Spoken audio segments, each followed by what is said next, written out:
Un incidente, accidente, se cayó la grúa. Se cayó la grúa, se soltó.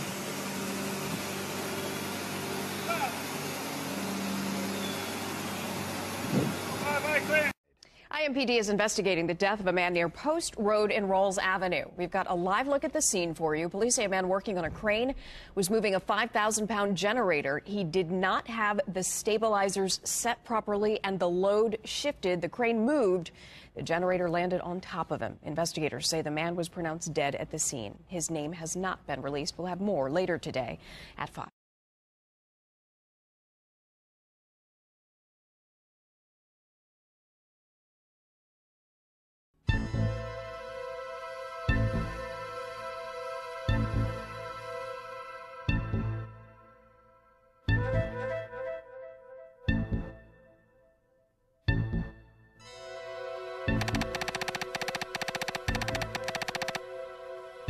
Two men were unloading steel beams from a trailer using a truck-mounted crane.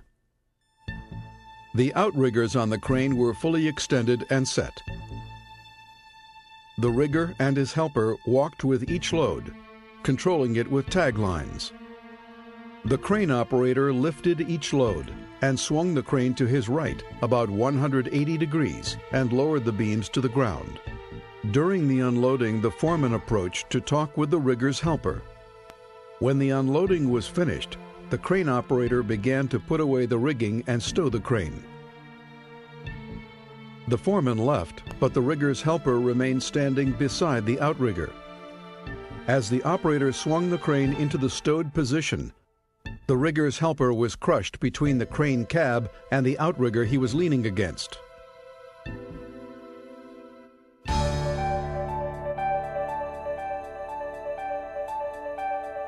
The swing radius of the crane was not barricaded to prevent employees from entering a hazardous zone. The crane operator should have kept visual contact with his helpers at all times. An audible signal should be installed on the crane to warn employees of the crane's movement.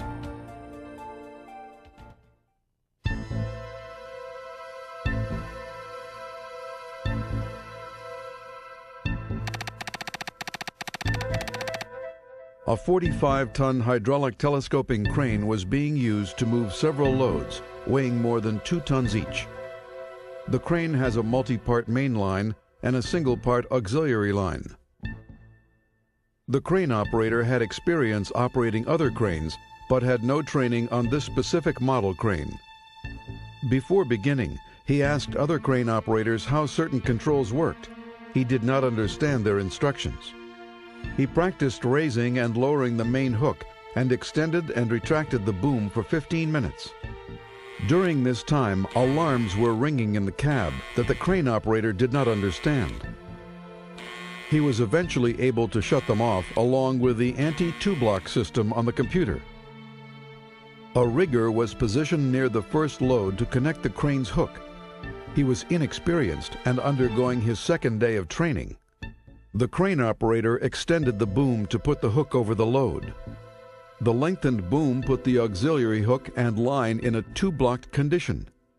As the boom extended, the auxiliary line came under increased tension.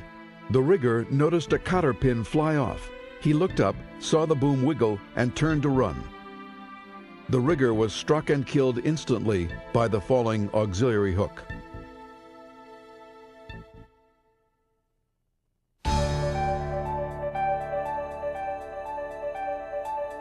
The crane operator used equipment that he was not trained to operate. Safety and warning devices were turned off or disabled during operations.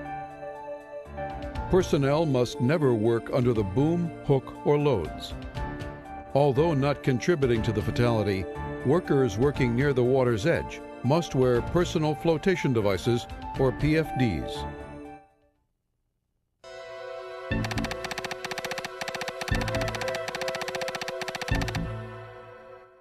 A crane operator and two riggers were moving structural sections of a crane boom from a storage area to another area of the shipyard.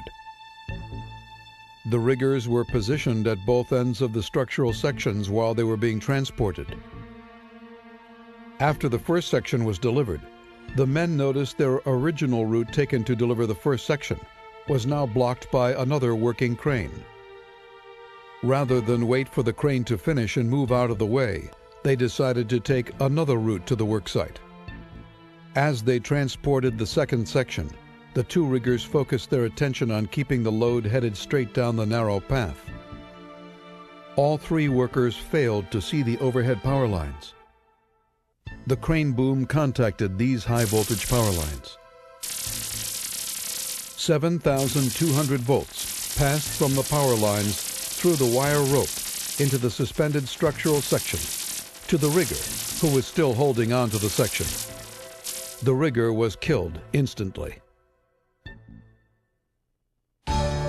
Let's look at some of the contributing factors that led to this fatality. En route to their work area, the crane traveling with the suspended load struck overhead power lines. A safe route was not established before the crane was moved. A designated person must establish a safe traveling route for cranes. Equipment must not be operated or positioned within 10 feet of an energized power line. The rigger holding onto the load provided an electrical path to ground. Always use non-conductive tag lines to control loads. When practicable, tag lines should be clean and dry.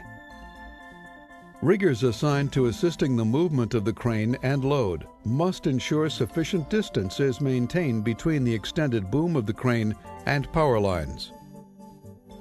Ensure riggers are adequately trained to recognize crane hazards. It is recommended that power lines be clearly marked and visible, as well as other overhead hazards. If workplace conditions change, another hazard assessment should be performed to determine whether previously unidentified hazards exist. Although not contributing to the fatality, it is recommended that loads be carried no higher than necessary, normally waist high, to prevent contact with any other obstruction.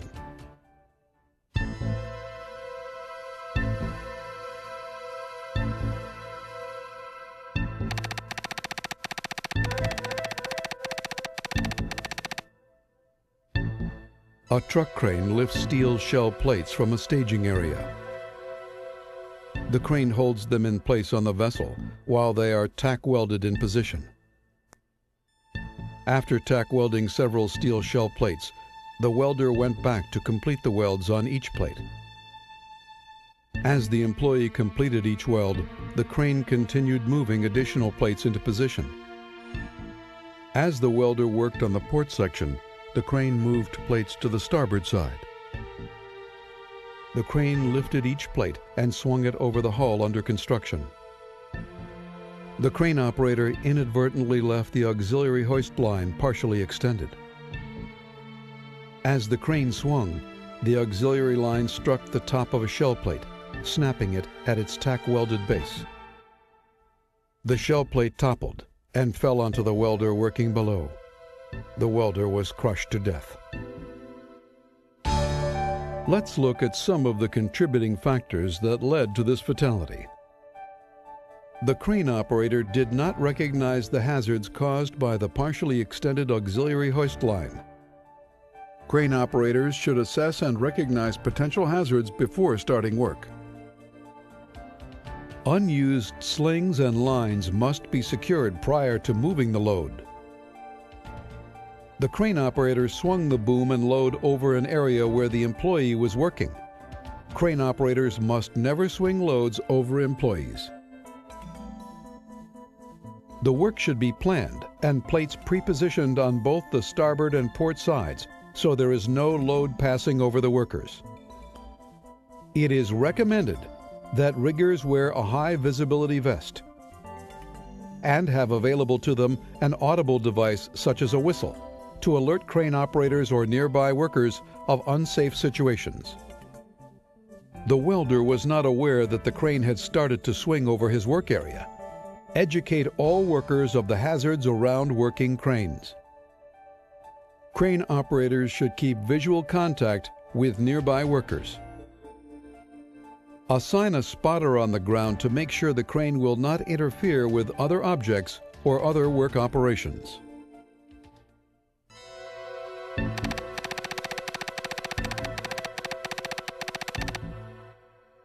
Two workers were assisting a crane operator who was loading a piece of equipment from a pier onto a ship. The ship's crane was being used to transfer a heavy delivery valve onto the ship for installation. The workers were positioned on two unguarded catwalks that ran along each side of the ship's open hopper. The workers used tag lines to guide the load onto the ship's deck. As the crane swung the load from the pier to the ship, the load disengaged from the hook. The load fell and struck the starboard side catwalk near one of the workers. The startled worker on that catwalk quickly stepped back away from the falling load and lost his footing and fell, hitting his head on the catwalk as he went down.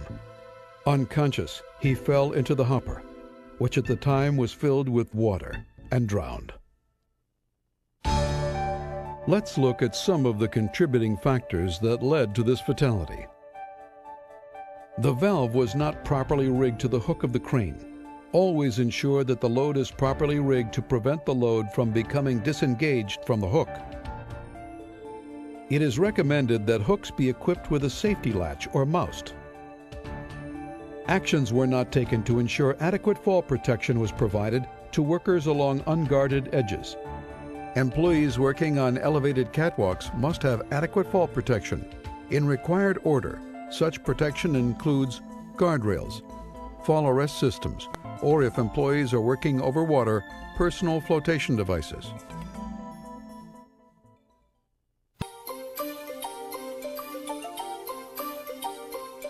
We urge you to think about the accidents you just saw and to use that information to make your job safer. Don't add your name to the list of fatalities. And remember, all shipyard workers must wear or use equipment necessary to protect them from occupational safety and health hazards. Such equipment may include hard hats, safety glasses, protective footwear, gloves, long-sleeve shirts, long pants, hearing protection, and a flashlight or light stick. If you are asked to perform a task that you believe is unsafe, or you are asked to perform a task in an unsafe manner, or in a manner that violates OSHA regulations, ask your supervisor or employer for help in determining the correct and safe way to proceed.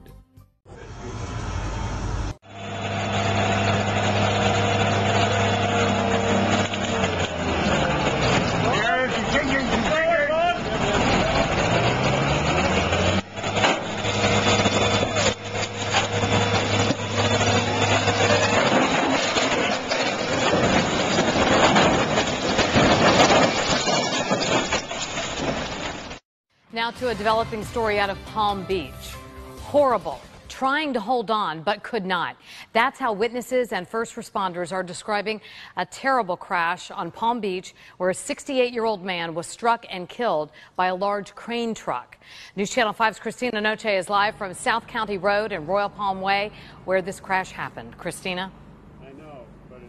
Yeah, police say James Brennan was standing at this corner when he was hit by the crane. Palm Beach police captain telling me this was the most horrifying scene he has worked on in his entire career. He says officers and first responders who worked the scene today are meeting with grief counselors. Keith Nardone never made it to work this morning. It was horrible to watch. Nardone says he was driving on South County Road when he saw the crane make a right turn and hit 68-year-old James Brennan as he crossed the street. Well, he fell up under the middle of the crane, and he was holding on, trying to hang on, but he just couldn't hold on. Police say the driver, Christopher Giroda, didn't know he had hit someone.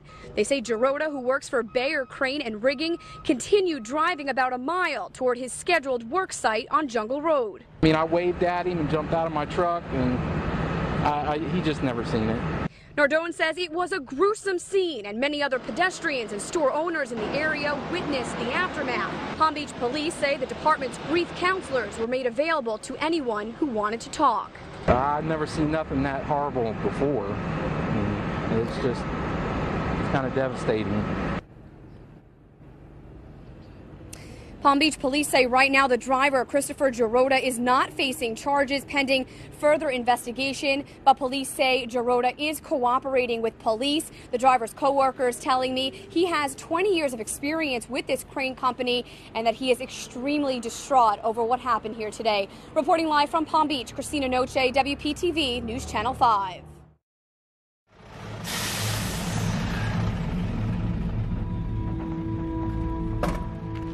Hey, how's it going? Is this the last of the load? Yep, got here as quick as I could. All right, we've been waiting on this. I need you to get up there, all right? Okay. What? Yeah, I know. Look, I need that stuff tomorrow. I'll get right on that.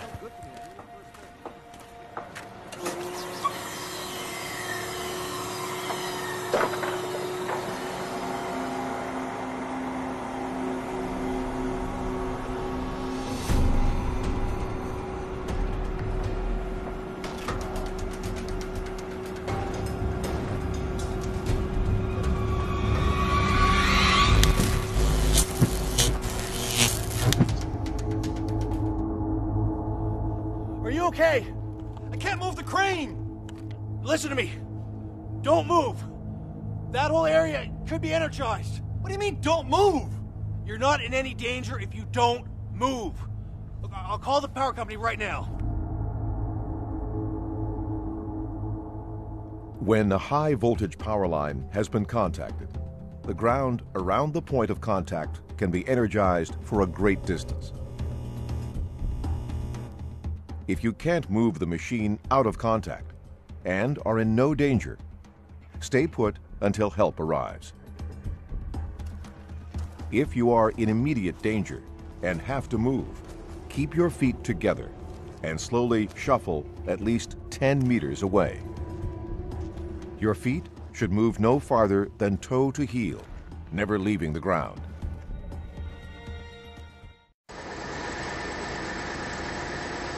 Ну, на Алтае, как он показал, нормально все.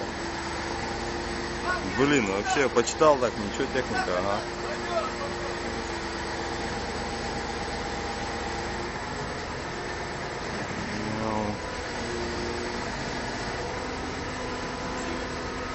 Ну, врубай камеру. Летающий танк.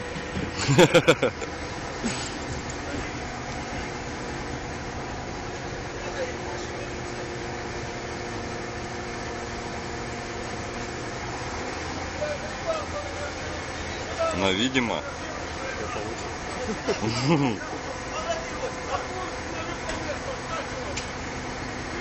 Аслан, давай!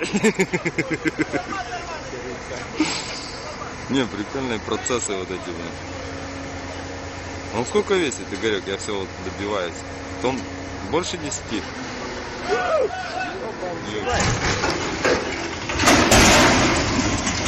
Пиздец.